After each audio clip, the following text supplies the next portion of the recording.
Bismillahirrahmanirrahim. Assalamualaikum warahmatullahi wabarakatuh. Allahumma sholli wa sallim ala sayyidina Muhammad wa ala ali sayyidina Muhammad.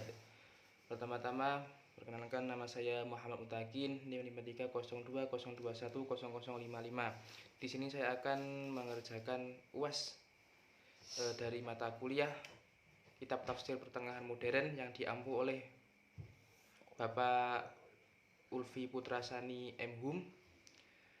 Di sini saya akan menjelaskan tentang kitab Tafsir fi Zilalil Al-Quran. Yang pertama-tama dari pengarangnya dulu, yaitu Sayyid Qutb Ibrahim. Nama lengkap beliau adalah Sayyid Qutb Ibrahim Husain. Beliau lahir tanggal 9 Oktober tahun 1906 di kampungnya, yaitu Mausyah, salah satu provinsi Asyut di dataran tinggi Mesir. Ayah beliau bernama Al-Hajj Qutb bin Ibrahim dan ibunya bernama Sayyidah Nafas Al-Qutb.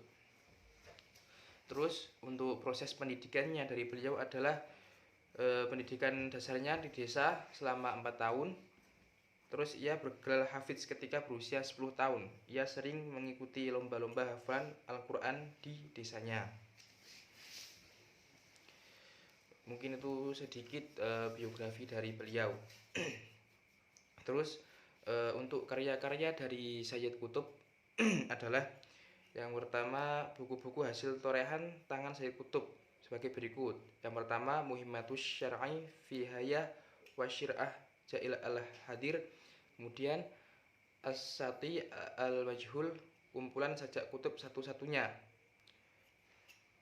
Dan Tafsir fi Zilalil Al-Quran dan lain-lain sebagainya. Ada banyak karya beliau, kurang lebih 17 bahkan bisa lebih. Kemudian kita mengenai tentang Tafsir fi Zilalil Al-Quran.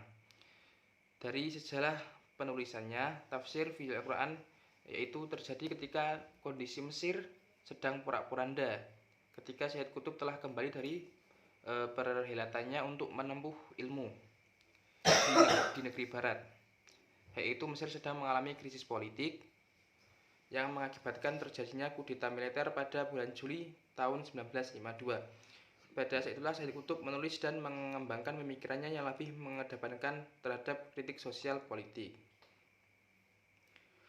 Nah, di sini dapat dijelaskan bahwa alasan beliau menulis kitab tafsir ini yaitu untuk mengkritik pemerintahan pada waktu Mesir itu yang porak-poranda. Untuk mengkritik, beliau mengkritik dengan menggunakan tafsir Al-Quran. Kemudian untuk sistematika penulisan, beliau menulis Al-Quran, menafsirkan Al-Quran ayat demi ayat, surat demi surat, dan juz pertama hingga juz terakhir, dimulai dari surat Al-Fatihah dan diakhiri dengan surat An-Nas. Dalam menafsirkan ayat, Sayyid Qutb menggunakan ayat-ayat Al-Quran sebagai penjelas. Ketika menafsirkan Al-Quran berupa perumpamaan, maka beliau mencarikan perumpamaan lainnya di ayat Al-Quran juga.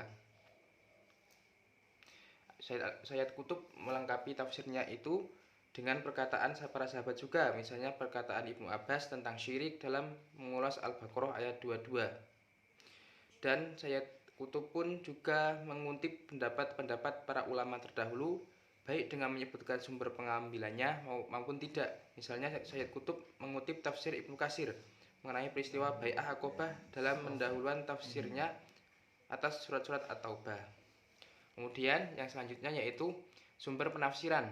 Tafsir fi Zilalil Al-Quran karya Sayyid Qutb merupakan kitab tafsir yang menggunakan sumber bil ro'i karena memuat sumber-sumber pemikiran, yang menyeratkan bahwa sumber-sumber yang digunakan adalah riwayat-riwayat dan sumber ro'i yang diciptakan dari pemikiran. Kemudian metode tafsir.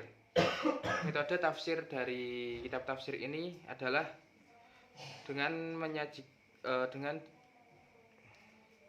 metode tahlili. Hal ini ditunjukkan dengan salah satu cirinya, yaitu melakukan penafsiran mulai dari surah Al-Fatihah dan diakhiri dengan surah An-Nas, bukan berdasarkan kronologi turunnya ayat.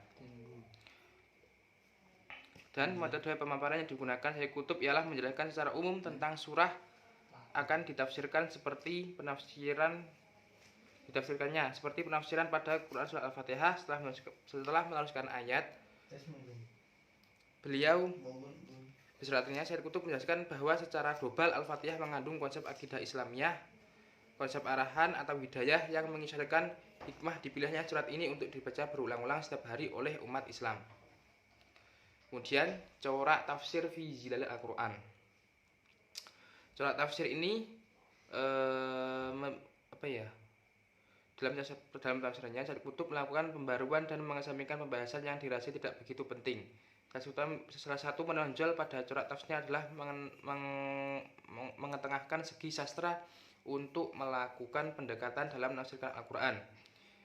Nah, ini dapat disimpulkan corak dari tafsir beliau adalah corak sastra dan sosial kemasyarakatan.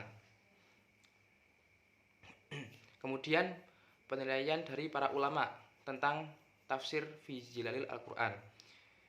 Yang pertama yaitu dari Mahdi Fadullah menilai bahwa tafsir fi zilalil Al-Quran merupakan kitab tafsir terobosan penafsiran yang sederhana.